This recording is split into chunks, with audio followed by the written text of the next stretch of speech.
हिजाब विवाद को लेकर देखिए, भोपाल से बीजेपी सांसद साध्वी प्रज्ञा ने कहा कि देश में हिजाब पहनने की जरूरत नहीं है। जिन्हें हिजाब पहनना है वो सार्वजनिक स्थानों पर नहीं, घरों में पहने। साध्वी प्रज्ञा के अनुसार हिजाब को सिर्फ मदरसों तक ही सीमित रखना चाहिए। विद्यालय महाविद्यालय के नियमों को तोड़ा तो बर्दाश्त नहीं किया जाएगा। तो हमेशा अपने बयानों से सुर्खियों में रहती हैं भोपाल से सांसद साध्वी प्रज्ञा सिंह ठाकुर, और अब हिजाब विवाद में उनकी एंट्री हो चुकी है। और इस दौरान आगे बढ़ते हुए उन्होंने ये बात कह दी कि देश में हिजाब की जरूरत नहीं है। जिन्हें हिजाब पहनना है वो अपने घरों में ही पहने।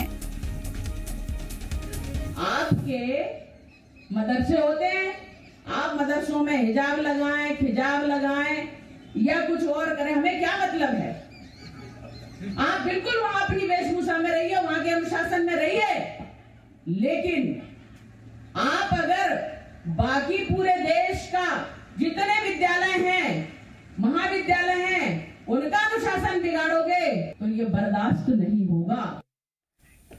तो देखिए, हिजाब विवाद को लेकर साध्वी प्रज्ञा के बयान पर कांग्रेस ने तीखा हमला बोला है। मध्य प्रदेश कांग्रेस प्रवक्ता अजय सिंह यादव ने बयान दिया कि उन्होंने पहले आपत्तिजनक बताया है इसे, उसके बाद उन्होंने कहा कि अपना एजेंडा सेट करने के लिए धार्मिक कट्टरता के नाम पर किसी अन्य धर्म की महिलाओं पर बयानबाजी नहीं होनी चाहिए। साथ ही साथ उन्होंने कांग्रेस ने बीजेपी पर तंज कसते हुए ये भी कहा कि जो लोग बार बार कहते हैं कि देश संविधान से चलेगा, कट्टरता नहीं चलेगी, तो अपने सांसद पर कार्रवाई कब करेंगे।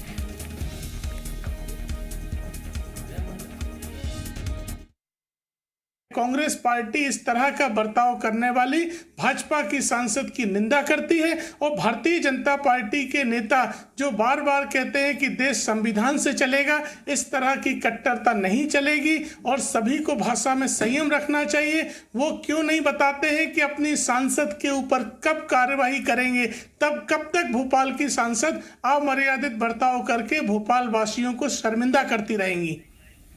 तो देखिए, हिजाब पर सियासी फसाद बदस्तूर जारी है। तमाम आरोप प्रत्यारोप यहां पर देखने को मिल रहे हैं। भोपाल से मेरे साथ मेरे सहयोगी आकाश द्विवेदी इस वक्त लाइव मौजूद हैं, उनका रुख करते हैं। आकाश, एक लंबी बहस देश भर में हिजाब को लेकर, अब भोपाल से सांसद साध्वी प्रज्ञा सिंह ठाकुर को, जो कि अपने बयानों की वजह से जानी जाती है, उनकी एंट्री हो चुकी है। तो वहीं विपक्ष ने, कांग्रेस ने भी पलटवार कर दिया। बिल्कुल, मध्य प्रदेश में प्रिया हिजाब विवाद थमने का नाम नहीं ले रहा। आप साध्वी प्रज्ञा भोपाल से सांसद हैं और अपने बयानों की वजह से अक्सर चर्चा में रहती हैं, उनकी भी एंट्री हो चुकी है। देखिए, साध्वी प्रज्ञा ने सख्त चेतावनी दी है कि अगर स्कूलों के महाविद्यालयों का माहौल खराब किया गया तो ये बर्दाश्त नहीं किया जाएगा। साध्वी प्रज्ञा का कहना है कि विशेष समुदाय की जो महिलाएं हैं वो अपने घरों में हिजाब पहने, स्कूल में स्कूली वेशभूषा में जाएं। उन्होंने हिंदू समुदाय के गुरुकुलों का उदाहरण दिया कि गुरुकुल में जिस तरीके से हम अपने वेशभूषा को पहनते हैं, लेकिन स्कूल में वो वेशभूषा पहन के नहीं जाते हैं, धोती पहन के स्कूल में नहीं जाते हैं, अचरा लेकर स्कूल में नहीं जाते हैं। गुरुकुलों में निश्चित तौर पर यह चलता है। तो ठीक किसी तरीके से मदरसे में भी हिजाब पहन कर जाइए, भी किसी भी तरह के आप अपने परिधान पहन कर जाएं, वहां के अनुशासन का पालन करें, लेकिन स्कूलों में स्कूल ड्रेस को ही पहनकर जाया जाए, साध्वी प्रज्ञा का कहना है। और उन्होंने एक बड़ा आरोप यह लगाया है कि मुस्लिम महिलाएं जो हैं, जो विशेष समुदाय की महिलाएं, अपने घरों में हिजाब पहने, घरों में ज्यादा सुरक्षित हैं, बाहर सुरक्षित हैं। इसके बाद कांग्रेस ने इस मामले को और तूल दे दिया है। कांग्रेस ने साध्वी प्रज्ञा के बयान को आड़े हाथों लेते हुए उन्हें यह बताया कि साध्वी प्रज्ञा अपनी राजनीतिक एजेंडे के लिए, अपना राजनीतिक एजेंडा सेट करने के लिए इस तरह का बयान देती हैं, क्योंकि कल प्रदेश अध्यक्ष वीडी शर्मा का बयान सामने आया था कि देश शरीयत के हिसाब से नहीं, संविधान के हिसाब से चलेगा। उस बयान को भी कांग्रेस ने निशाने पर लिया और कहा कि जो संविधान के हिसाब से देश चलाने की बात करते हैं वो भोपाल सांसद पर कब कार्रवाई करेंगे। कांग्रेस का यह मानना है कि कट्टरपंथीता फैलाने की कोशिश भोपाल सांसद साध्वी प्रज्ञा की ओर से की जा रही है, क्योंकि देखिए बीते कई दिनों से मध्य प्रदेश में, लेकिन आकाश, इसके मायने क्या है, क्योंकि जिस राज्य से शुरू हुआ वहां पर मसला कोर्ट में है, देश भर में इसको लेकर आवाजें तो सामने आ रही है। मध्य प्रदेश के गृह मंत्री ने साफ कर दिया कि हिजाब को लेकर मध्य प्रदेश में कोई विवाद नहीं है, और साथ ही साथ मुख्यमंत्री ने भी संज्ञान लिया था, तमाम मंत्रियों को यह कहा गया था कि कोई भी इस तरीके का बयान ना दे। लेकिन अब इस तरीके से के बयानों का क्या मतलब, क्या मायने? देखिए, भोपाल सांसद की शुरू से रीति रही है कि वो अक्सर ऐसे बयान देती रहती हैं। आपने बिल्कुल ठीक कहा कि मध्य प्रदेश में हिजाब को लेकर कोई विवाद नहीं है। स्कूल शिक्षा मंत्री ने पहले जरूर दावा किया था, लेकिन बाद में उन्होंने अपने बयान पर स्पष्टीकरण दिया। सरकार के प्रवक्ता ने कहा कि मध्य प्रदेश में ऐसा कोई प्रस्ताव विचाराधीन नहीं है कि मध्य प्रदेश में हिजाब पर रोक लगाई जाए, फिर स्कूलों में बच्चे हिजाब पहनकर नहीं जा सकते हैं। लगातार हम तस्वीरें देख रहे हैं कि बच्चे उसी तरीके से स्कूल पहुंच रहे हैं जैसे पहले आते थे, लेकिन इसके बावजूद हिजाब के नाम पर सियासत चल रही। कर्नाटक का मामला अलग है, वहां मामला कोर्ट में चल रहा है, लेकिन मध्य प्रदेश में मामला थमने का नाम नहीं ले रहा है। साध्वी प्रज्ञा अपनी इसी तरह के बयानों के लिए शुरू से ही जानी जाती हैं, और कल एक कार्यक्रम में पहुंची थी और बिना किसी सवाल के उन्होंने कार्यक्रम में मंच से संबोधित करते हुए ये बातें कही हैं जो अभी आप सुन रही हैं प्रिया। तो निश्चित तौर पर आखिर इन बयानों के क्या मायने हैं, क्यों इस तरह के बयान, क्योंकि भोपाल के सांसद हैं और हिंदूवादी नेता। ठीक है आकाश, आपको यहाँ पर रोक रही हूँ। बीजेपी का स्टैंड क्या है कुछ और तरीके से समझ लेते हैं। नेहा बग्गा हमारे साथ जुड़ गई हैं, भारतीय जनता पार्टी के प्रवक्ता हैं। बग्गा साहब बहुत स्वागत आपका नेहा जी। लेकिन आप ये जरूर बताइए कि जब प्रदेश अध्यक्ष ने कह दिया है कि देश संविधान से चलेगा, शरीयत से नहीं, गृह मंत्री ये बात कहते हैं कि मध्य प्रदेश में कोई विवाद नहीं है हिजाब को लेकर, फिर आप ही के सांसद का ये बयान, क्या मतलब इसके, जरा समझाइए नेहा जी। नहीं, देखिए ये बहुत स्पष्ट कर दिया है गृह मंत्री जी ने कि मध्य प्रदेश में ऐसा कोई भी मामला जो है वो विचाराधीन नहीं है। और हम सभी जानते हैं कि देश जो है वो संविधान से चलता है। जिन इंस्टीट्यूशंस के कुछ कानून बने हुए हैं, उन इंस्टीट्यूशंस में अगर ड्रेस कोड है तो वहाँ पे ड्रेस कोड का पालन किया जाना चाहिए। आप मान लीजिए कोई मुसलमान है, आज कह रहा है हमें हिजाब पहन कर जाना है, कल को कोई हिंदू कहेगा कि हमें धोती कुर्ता पहन के जाना है, कोई महिला कहेगी हमें साड़ी पहन कर जाना है, या प्रियंका गांधी के स्टाइल में देख लें और प्रियंका गांधी के बयान के अनुसार चलें, तो जो वो फ्रीडम की बात कर रही है महिलाओं के चूज करने के कपड़ों को, तो बिकनी की बात कर रही है, साड़ी की बात कर रही है, जींस टॉप की बात कर रही है, हिजाब की बात कर रही है, तो इंस्टीट्यूशंस अपने अपने हिसाब से अपने अपने कानूनों के हिसाब से चलते हैं। ऐसा नहीं हो सकता जो प्रियंका गांधी जी भी कह रही थी कि भाई कोई महिला कहे कि मुझे बिकनी में स्कूल जाना है और जिम मुझे साड़ी में जाना है। बहुत स्वाभाविक सी बात है। साध्वी जी ने भी गुरुकुल का उदाहरण देखा है कि जब गुरुकुल में जाते हैं तो वहाँ की परंपरा के अनुसार जाते हैं, जब मदरसों में जाते हैं तो वहाँ की परंपरा के अनुसार जाते हैं, जब स्कूल कॉलेज में जाते हैं तो वहाँ की परंपरा के अनुसार जाते हैं। क्योंकि ठीक है नेहा जी, मैं चाहूंगी कि आप हमारे साथ बने रहिए। ठीक है, नूरी खान कांग्रेस पार्टी के तेज तर्रार नेता हैं, वो भी हमारे साथ जुड़ गई हैं। नूरी खान जी बहुत स्वागत आपका भी। साध्वी प्रज्ञा ने बयान दिया है कि अगर हिजाब पहनना है तो आप अपने घरों में ही पहनिए, मदरसों तक उसको सीमित रखे, देश में इसकी जरूरत नहीं है। आपका पहला कमेंट। नमस्कार। पहली बात तो इस देश को साध्वी प्रज्ञा की राय की कोई जरूरत नहीं है, क्योंकि वो खुद जब भगवा पहन कर जाती हैं लोकसभा में, तो क्या इस देश में किसी को भी आपत्ति होती है? नहीं होती है, क्योंकि भारत का अर्थ ही यही होता है कि विभिन्न धर्म, संस्कृति, जाति के लोग मिलकर इस भारत को बनाते हैं। और यहाँ पर हिजाब तो इस देश का मुद्दा होना ही नहीं चाहिए।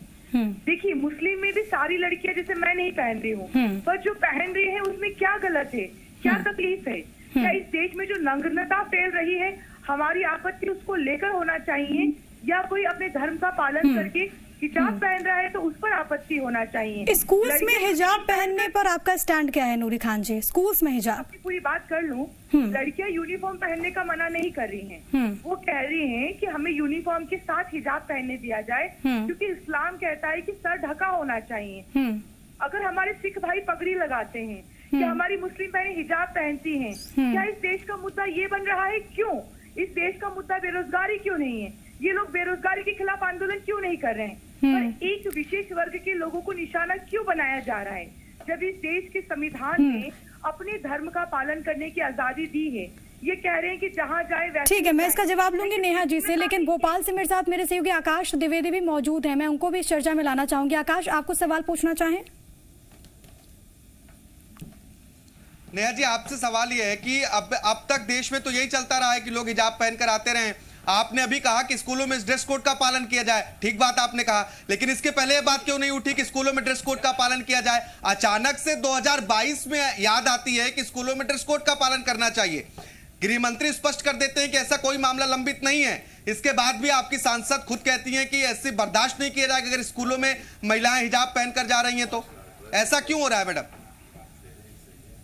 है, और मुझे लगता है कि हमारा देश संविधान से चलता है, हमारा देश कानून से चलता है, इंस्टीट्यूशंस के जो कानून है उसके अनुसार चलता है। अगर आज जो लोग इस तरीके की बात कर रहे हैं आप क्या कहेंगे कि आर्मी में जाकर ये हिजाब पहन कर जाएं, या आर्मी में कोई जाएगा तो वहां पर वो धोती कुर्ता पहन कर चले जाए या साड़ी पहन कर चला जाए? ऐसा नहीं होता है। इंस्टीट्यूशन की अपनी गरिमा होती है, अपना ड्रेस कोड होता है, नंबर 1। और नूरी खान जी ने जो बोला, आंशिक तौर पर मैं उससे सहमत हूँ, और मैं ये कह रही हूँ कि हिजाब पहनने पर कोई मनाही नहीं है। हिजाब पहनिए, आप हिजाब प्रैक्टिस करना चाहते हैं करिए। हालांकि ये एसेंशियल प्रैक्टिस ऑफ रिलीजन में नहीं आता है। जिस तरीके से हम सरदारों की वस्त्र की बात करते हैं, पगड़ी की बात करते हैं, तो एसेंशियल प्रैक्टिस ऑफ रिलीजन है और संविधान के अंदर है।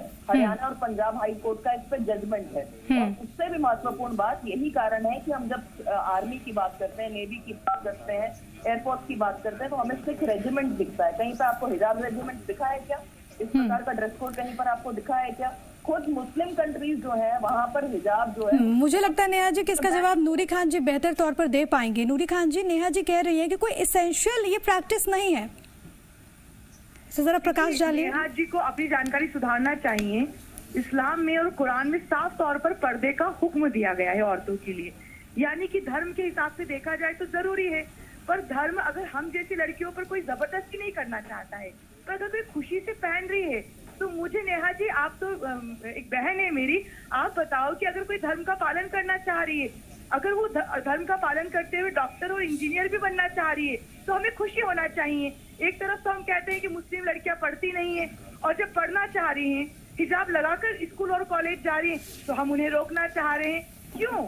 आखिर ये देश का विषय नहीं होना चाहिए। नेहा जी, आप विपक्ष में हैं, मेरे साथ मैं अगर आपसे कहूं कि आपके विचार मुझसे नहीं मिल रहे हैं, लेकिन आप सोच कर देखिए कि धार्मिक स्वतंत्रता का विषय है, ये उस लड़की की निजी राय भी है।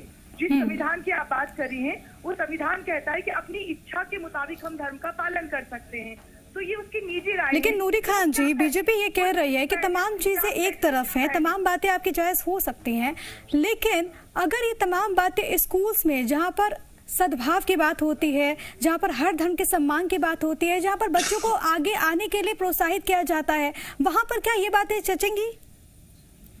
देखिए, ये सवाल अचानक से क्यों आ रहा है इस देश में? अभी मेरे भाई ने बिल्कुल सही कहा कि जब सालों से, जब से स्कूल इंस्टीट्यूशन, जब से संस्थाएं खुली हुई हैं, तब से ये सवाल नहीं था। अभी अचानक से, क्योंकि ये राजनीतिक रंग दिया जा रहा है इसको। क्या इस देश का मुद्दा हिजाब होगा? आप खुद समझिए कि हिजाब इस देश का मुद्दा है नहीं। और अगर कोई कवर्ड होके जाना चाह रही है, आज स्कूटी पे सिर्फ मुस्लिम नहीं। ठीक है, आप दोनों की अपनी अपनी दलीलें हैं, अपना अपना तर्क है। हालांकि जिस राज्य में ये मसला उठा है, वहाँ ये मसला कोर्ट में है। मध्य प्रदेश में मंत्रियों की ओर से स्पष्ट कर दिया गया है कि कोई ये विवाद है ही नहीं। बहुत धन्यवाद आप दोनों का हमारे साथ जुड़ने के लिए। आकाश, बहुत शुक्रिया तमाम बातचीत और जानकारी हम तक पहुँचाने के लिए। खबरों में बने रहने के लिए आप हमारे फेसबुक, ट्विटर और इंस्टाग्राम पेज को फॉलो कर सकते हैं। लेटेस्ट अपडेट के लिए आप हमारे यूट्यूब पेज को सब्सक्राइब भी कर सकते हैं। और हाँ, बेल आइकन पर क्लिक करना ना भूलें।